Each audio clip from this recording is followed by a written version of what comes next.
I think just the ability to expand the way I've expanded, and it's so interesting that it's like you don't even know how much value you have or how much potential you have, because I think so many of us have this fear of failure or fear of being seen or fear of standing out, which causes us to minimize ourselves or keep us small or limited, when it really all it takes is that bravery and creative flow.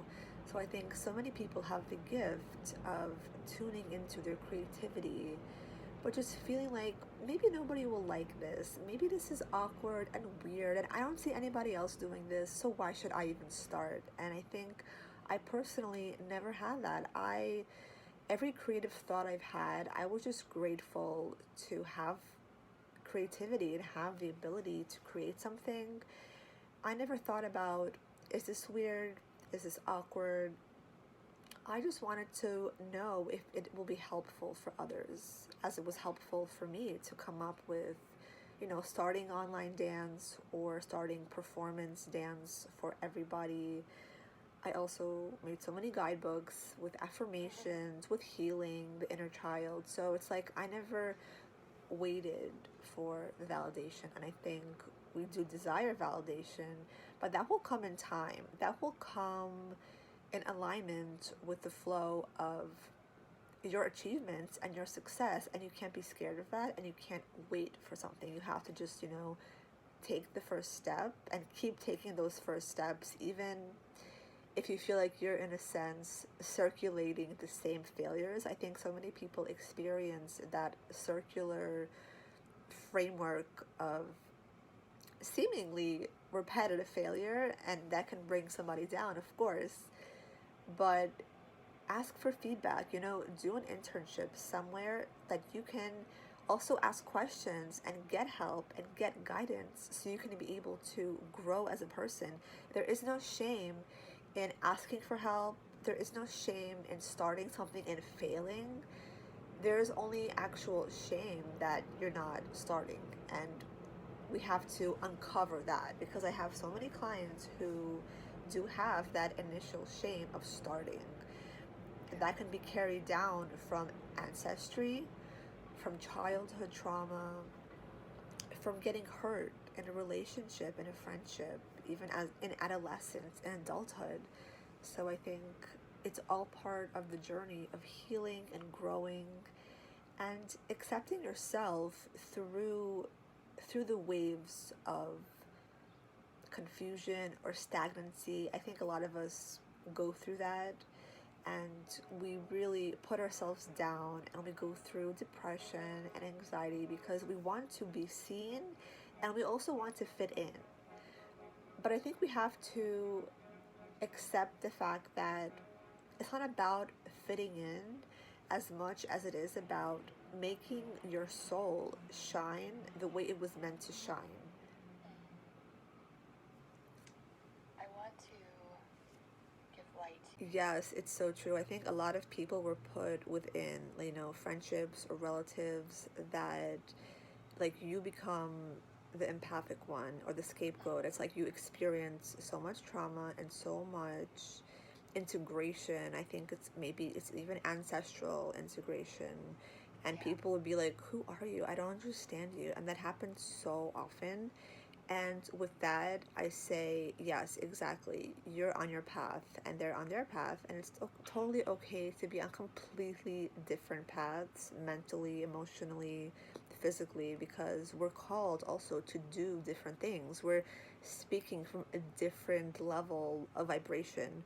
So of course, not everybody is going to understand, and that could be a little bit painful, because obviously we love to connect with everyone. We want that unity factor, and it can be a little bit, we have to go through grief in a way to accept the fact that we are on one path and other people are not fully aligned with that.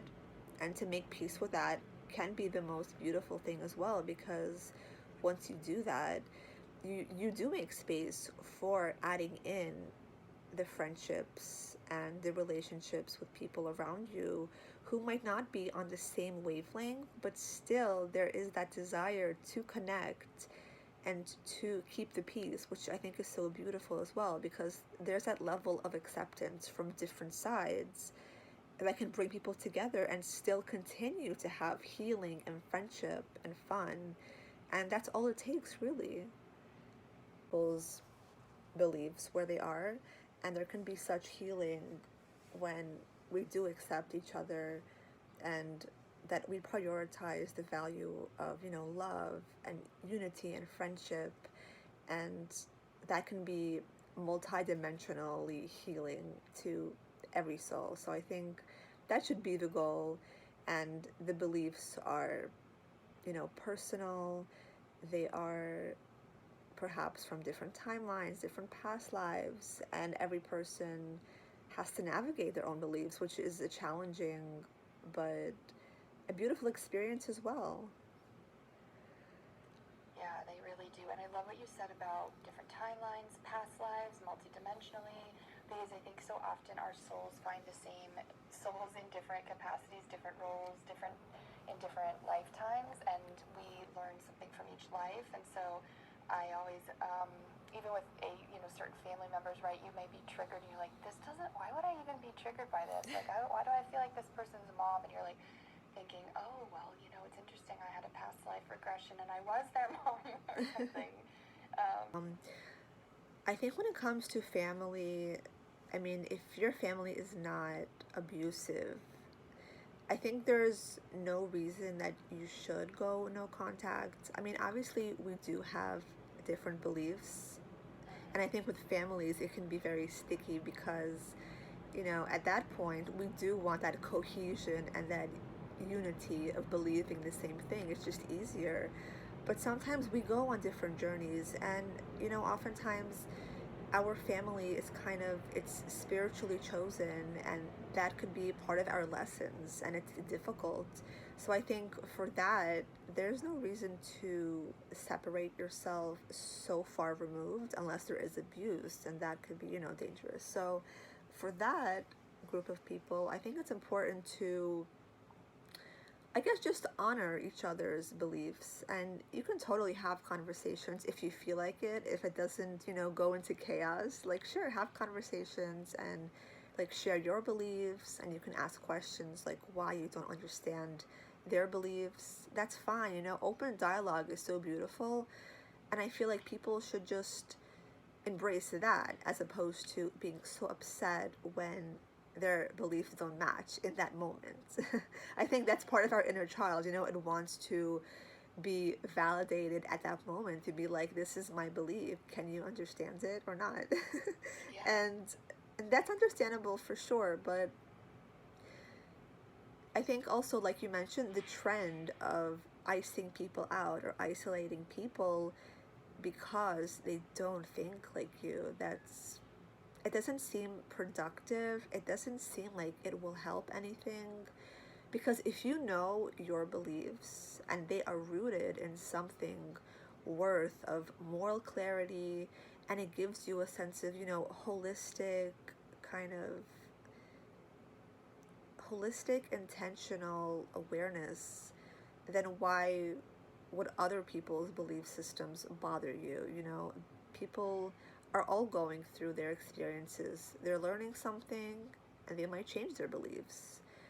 I think sometimes when one group of people have beliefs that are rooted in, spirituality, free thinking, and another group comes along and kind of wants to set a narrative for you, that could be micromanaging, and nobody likes that. So it's like we have to just be aware of our beliefs, and also be a little bit liberal when it comes to accepting others' beliefs, just to save the friendship. If you have a beautiful friendship and you have a beautiful family, like, who cares what your beliefs are? It's okay to shift your beliefs, to change your beliefs, as long as you have the value of friendship and togetherness and peace. That's really the only thing that matters.